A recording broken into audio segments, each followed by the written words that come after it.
கொத்தமல்லி சட்னி செய்ய போகிறோம். அதுக்கு என்னென்ன தேவைன்னு பார்ப்போம். சின்ன வெங்காயம், பச்சை மிளகா, கொத்தமல்லி, தக்காளி, உளுந்தம்பருப்பு, தேங்காய். எப்படி செய்கிறேன்னு பார்ப்போம். சட்டி சூடானோடனே எண்ணெய் ஊற்றி சூடானோடனே உளுந்தம்பருப்பு போட்டுக்குவோம். வெங்காயம், பச்சை மிளகா போட்டுக்குவோம்.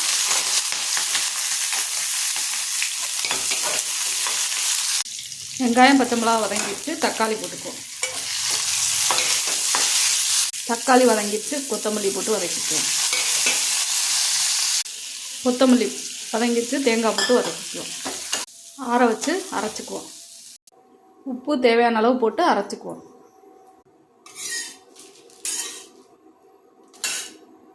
நம்ம வீட்டில் நைட்டு டிஃபன் தோசை, கொத்தமல்லி சட்னி.